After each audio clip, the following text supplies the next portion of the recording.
요한복음 5장 1절부터 18절까지 같이 교독하시도록 하겠습니다. 요한복음 5장 1절부터 18절까지입니다. 다 찾으셨으면 제가 먼저 읽도록 하겠습니다. 그 후에 유대인의 명절이 되어 예수께서 예루살렘에 올라가시니라.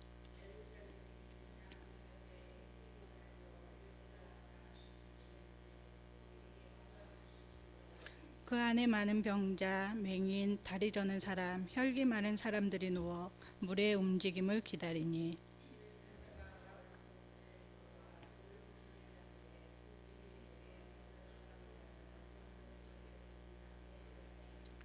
거기 38해 된 병자가 있더라.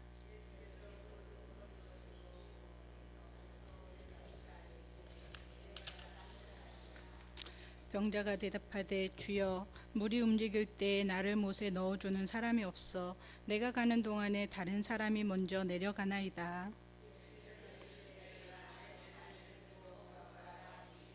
그 사람이 곧 나아서 자리를 들고 걸어가니라. 이날은 안식일이니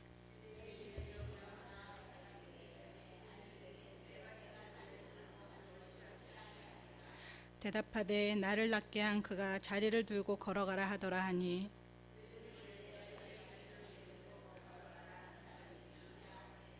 고침을 받은 사람은 그가 누구인지 알지 못하니 이는 거기 사람이 많으므로 예수께서 이미 피하셨음이라.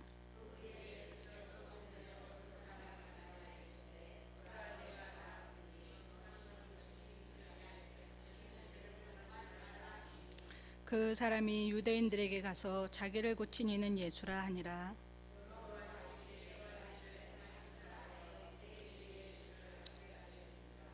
예수께서 그들에게 이르시되 내 아버지께서 이제까지 일하시니 나도 일하신다 하시매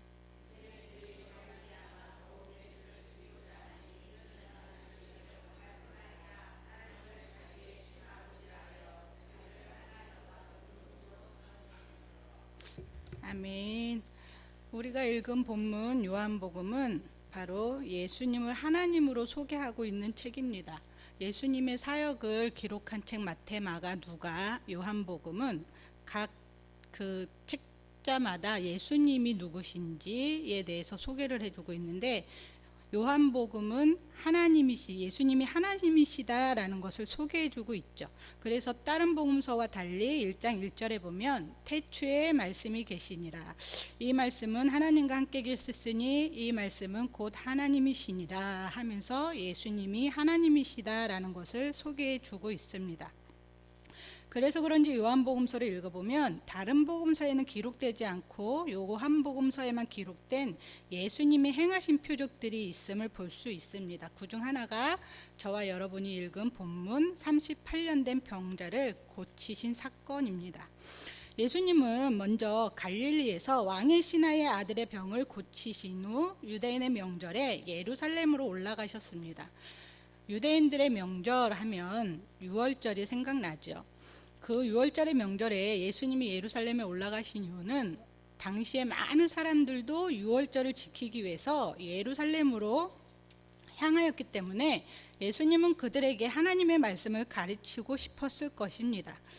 유대인의 명절하면 유대인들에게는 굉장히 축복된 날이었고 그리고 그들은 그 명절을 지키기 위해서 정말로 거대한 그런 절기를 지켰죠.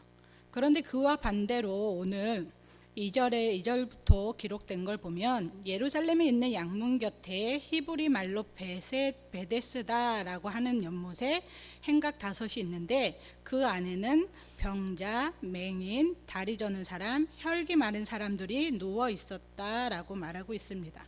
유대인의 명절을 지키기 위해 사람들은 축제의 날로 지키는 반면에 이들은 자기들의 병을 고치기 위해 있었던 것이죠. 이들은 당시에 유대 사회에서 유대인들에게 소외된 약자였습니다. 그러니 그들이 원하는 게 무엇이었겠습니까? 그들은 또 종교적으로도 배척당한 사람들이었습니다. 그래서 남들은 예루살렘 성전에서 명절을 거대하게 축제처럼 지킬 때 이들은 성전에 들어가지도 못하고 자기들의 병을 고치고 싶어서 베데스다라는 연못에 있었던 것이죠. 베데스다라는 뜻은 자비의 집이란 뜻을 가지고 있었습니다. 그들은 자비를 구하고 있었던 것이죠. 그들은 어떻게 그렇게 병에서 치유받고 싶었냐면 4절에 보니까 천사가 가끔 연못에 내려와 물을 움직이게 할 때 들어가는 자가 어떤 병이든 고침을 받게 된다고 믿었습니다. 하나님을 알지 못했죠. 그들은 그래서 어떻게든 천사가 내려와서 물을 흔들 때 내가 빨리 들어가서 고침을 받아야 되겠다, 그런 생각을 갖고 있었죠. 하지만 사실은 자기들의 노력에 의해서 병을 고칠 수는 없었습니다. 그럼에도 불구하고 그들은 자기들의 연약함을 인정하지 않고 어떻게든 노력해서 자기의 삶의 끈을 놓치지 않고 고침받고 싶었죠. 하지만 그와 반대로 38해 된 병자가 그 주변에 있었습니다. 성경은 이가 이름이 누구인지, 남자인지 여자인지, 나이가 어떻게 되는지에 대해서 설명하고 있지는 않지만 그가 38년 동안 누워있다라고 설명하면서 그가 절망 가운데 있었던 사람임을 소개해주고 있습니다. 예수님은 앞에 3절에서 말한 병자들과 달리 5절 이 38년 된 병자를 주목하셨습니다. 그리고 그의 고통을 아셨죠. 그래서 예수님은 그에게 말씀하셨습니다. 내가 낫고자 하느냐? 38년 된 병자에게 예수님이 왜 이렇게 주목하셨을까요? 그 당시에 시각장애인, 병자, 지체장애인, 사지가 마비되어서 움직일 수 없는 혈기 마른 사람들이 있었음에도 불구하고 왜 예수님은 38년 된 병자에게 주목하셨을까요? 7절 한번 같이 읽어보겠습니다. 시작.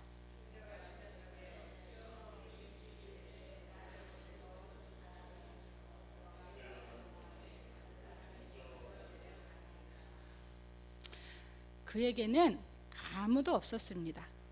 그를 도와줄 가족도 없었습니다. 그야말로 큰 절망 가운데 있었던 사람입니다. 그의 주변에 아무도 없었기 때문에 누구 하나 말을 그에게 걸어주는 사람도 없었습니다. 만약에 누구 하나 그에게 말을 걸어주었다면 그가 베데스다 연못에 들어가고 싶다라는 것을 알았을 것입니다. 하지만 그의 고백대로 연못에 넣어주는 사람이 없어 내가 가는 동안에 다른 사람이 먼저 내려가나이다 라고 말할 정도로 그에게는 그를 도와줄 아무도 없었던 것이죠. 38년 된 병자는 그야말로 절망 가운데 있는 사람이었습니다. 누군가의 도움 없이는 스스로 고침받을 수도 없고 일어설 수도 없고 먹을 수도 없고 씻을 수도 없는 정말 절망 가운데 있는 사람이었습니다. 제가 이 말씀을 준비하면서 한 12년 전에 저 영등 부쪽방촌에서 정심으로 봉사할 때 이제 노숙자들이 이렇게 정심 식사 대접을 한 것을 생각해 보았습니다.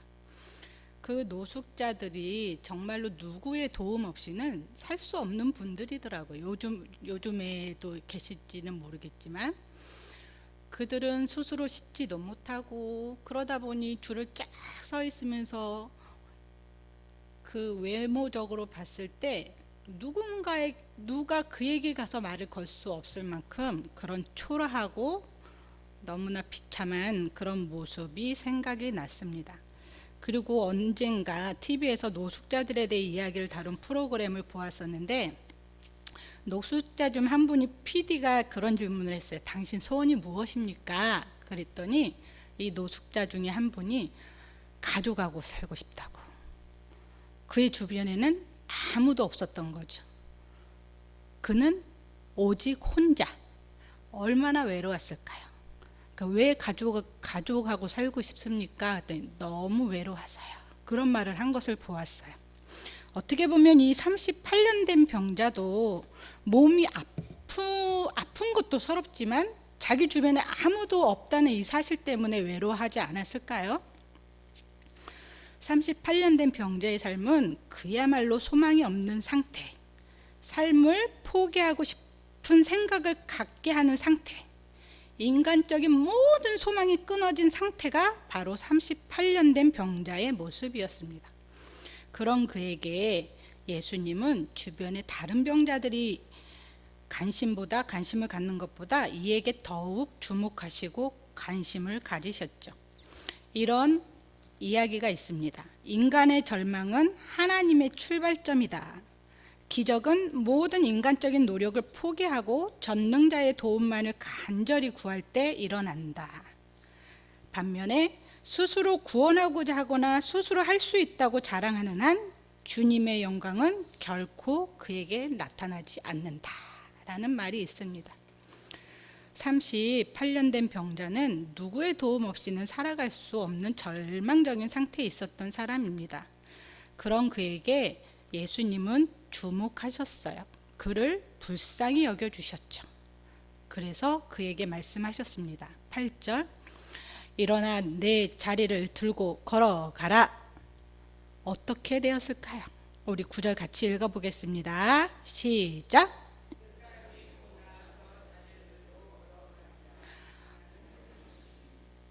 네, 예수님의 말씀이 떨어지자 38년 된 병자는 고침을 받게 되었습니다.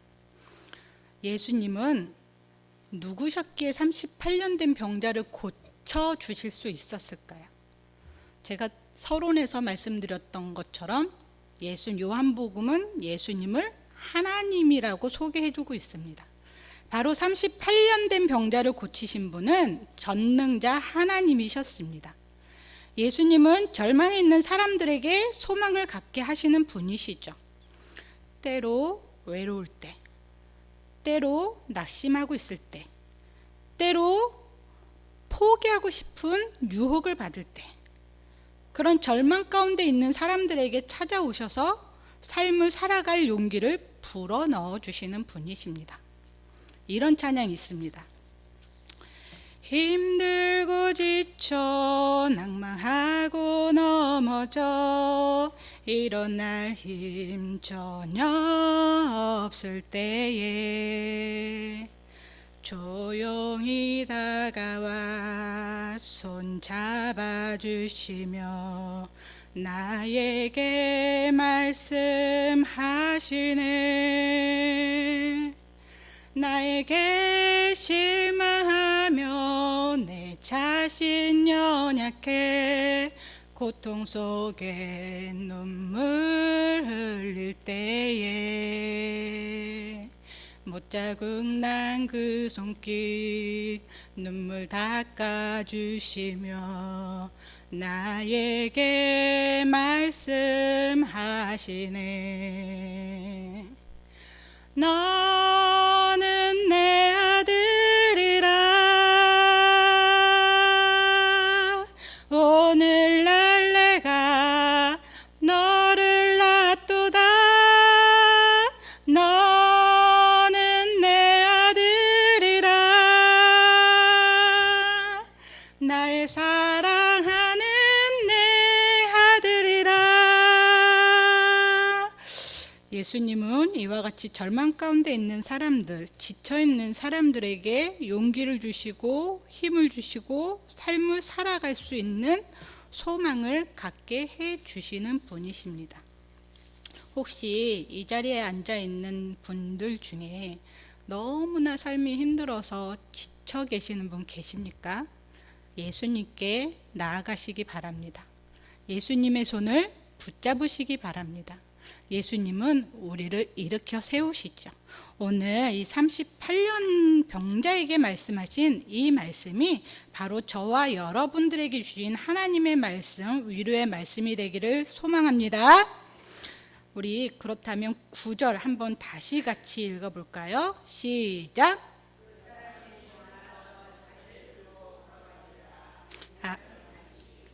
아멘. 여러분들 주저앉지 말고 일어나십시오. 포기하지 말고 일어나 걸어가십시오. 그렇습니다. 예수님은 전능자 하나님이십니다. 절망에 있는 사람들에게 소망을 갖게 하시는 분이셨습니다.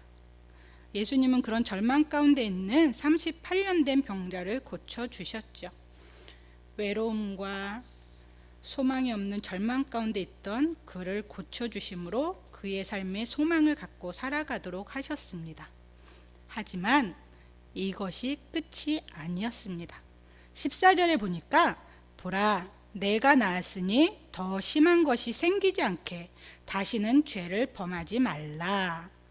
무슨 말씀일까요? 예수님은 그의 육적인 질병을 죄와 연관시킨 것이었습니다. 구약 성경과 초대 유대교의 견해에 따르면 질병은 죄의 결과라고 보고 있습니다. 그러므로 죄의 용서 없이는 건강도 가능하지 않다고 사람들은 알고 있었습니다. 하지만 우리가 읽은 이 본문이 말하고자 하는 초점은 38년 된 병자를 고치시고 그의 죄 문제를 해결해 주신 분이 누구신지에 대해 초점을 맞추고 있다는 것입니다. 38년 된 병자는 육적인 질병뿐만 아니라 죄의 문제까지도 예수님에 의해서 해결을 받으셨죠. 왜냐하면 예수님은 하나님이셨기 때문입니다. 예수님은 사람들의 죄의 문제를 해결해 줄 수 있는 권세를 가지신 분입니다. 우리 보리교회가 터치 전도를 하고 있습니다. 터치 전도를 해야 하는 이유가 바로 여기에 있습니다. 성경은 이 세상 사람들을 죄인이라고 말하고 있죠. 예수님이 궁극적으로 이 땅에 오신 이유는 누가복음 19장 10절에 이렇게 말하고 있습니다. 인자가 온 것은 이러진 자를 찾아 구원하려 함이니라. 누가 이러진 자일까요? 이것은 죄로 말미암아 하나님과 관계가 끊어진 자가 바로 이러진 자라는 것입니다. 하나님과 관계가 없이 살아가는 자, 바로 38년 된 병자처럼 죄인입니다. 소망이 없는 자. 성경은 죄에 대한 결과는 사망, 죽음이라고 말하고 있죠. 죽음은 단지 지옥 가는 것을 의미하는 게 아니고 하나님과 함께 할 수 없는 것을 의미합니다. 하나님은 천국에 계시죠. 그러니 당연히 죄가 해결되지 않으면 천국에 갈 수가 없는 것이죠. 예수님은 그런 죄인들을 위해서 하나님과 관계를 회복시켜 주시기 위해서 하늘 보좌를 버리고 이 땅에 오신 분이십니다. 그리고 그 죄의 문제를 해결해 주시기 위해서 친히 당신이 나무 십자가에 못 박혀 피 흘려 죽어 주셨죠. 그리고 3일 만에 살아나셨습니다. 지금은 하늘나라에서 중보자로 기도하고 계십니다. 예수님의 십자가에서 죽으시고 다시 살아나신 이 사건으로 인해서 저와 여러분들은 영적인 생명을 소유할 수 있게 되었고 하나님과 관계가 회복되어 하나님을 아바 아버지라 부를 수 있게 되었습니다. 무엇보다 영원한 생명을 얻어 천국에 갈 수 있는 자격을 얻은 자들입니다. 그래서 우리는 이 땅의 삶을 위해 존재하는 자들이 아니라 바로 하늘의 소망을 두고 살아가는 사람들이 되었습니다. 어떻게 가능했나요? 누가 우리의 삶을 이렇게 변화시켜 주셨나요? 바로 예수님이셨습니다. 이것을 성경은 하나님의 은혜라고 말하고 있습니다. 이제 이 사랑을 우리가 알고 하나님의 은혜를 경험했다면 우리는 세상에서 예수 그리스도의 십자가 보험을 선포해야 합니다. 터치 전도는 38년 된 병자처럼 죄로 인하여 멸망받아 절망 가운데 살아가는 인생들에게 천국의 소망을 두고 살아가게 하는 위대한 일인 것입니다. 영적으로 죽은 상태에 있는 사람들은 삶의 참된 가치를 땅에 두고 있어요. 그래서 땅에서 잘 되기를 원하고 높아지기를 원하고 행복해지기를 원하죠. 하지만 살아가다 보면 그것이 결코 참된 삶이 아니라는 것을 알게 됩니다. 하지만 사람들은 누군가의 도움 없이는 스스로 주님 앞에 나올 수가 없어요. 우리 주변에서 일어나는 일들도 보십시오. 땅에 소망을 두고 살아간 사람들의 모습이 어떤지. 사업이 망하거나 명예가 땅에 떨어지거나 가정에 돈이 없을 때 사람들의 반응이 어떤가요? 우리가 터치 전도를 해야 하는 이유는 땅에 소망을 두고 살아가는 사람들에게 하늘의 소망을 두고 살아갈 수 있도록 도와주는 것입니다. 여러분 혹시 지금까지 달려나오시면서 혹시 지친 건 아니죠? 터치 전도는 하늘에 소망을 두고 살아갈 때만 진정한 삶의 가치가 무엇인지 사람들에게 알리는 너무너무 중요한 것입니다. 터치 전도는 영혼을 살리고 세상을 변화시키는 위대한 일임을 믿으시기 바랍니다. 그러므로 이 일에 우리 교회가 또 저와 여러분이 하나님께 귀하게 쓰임 받아야 돼요. 때로는 기간이 너무 길어서 지치기도 하고 또 힘들기도 할지는 모르지만 이런 과정을 통해 하나님이 하실 일을 생각하면 너무너무 감사하지 않습니까? 또 우리 교회와 우리 개인을 통해서 하나님이 놀라운 일을 해주신다니 얼마나 감사합니까? 우리 사랑하는 포리교회 가족 여러분, 예수님을 붙잡고 예수님이 나를 위해 해주신 일을 기억하면서 이 예수님을 알지 못하는 사람들, 절망 가운데 살아가는 사람들을 불쌍히 여기면서 그들에게 예수님을 전하고 전도하는 우리 모두가 되기를 소망합니다. 우리 마지막으로 아까 불렀던 힘들고 지쳐 찬양하고 제가 기도하고 마치겠습니다.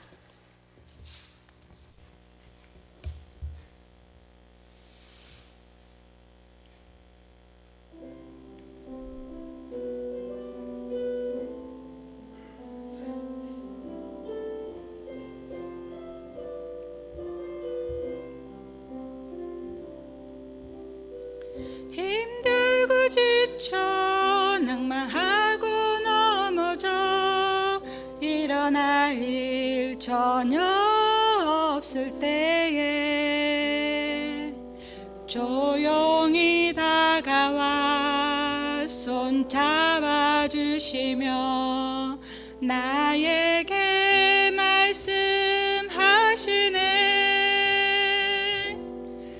나에게 실망하며 내 자신 연약해 고통 속에 눈물 흘릴 때에 못자국 난 그 손길 눈물 닦아주시며 나에게 말씀하시네. 너는 내 아들이라.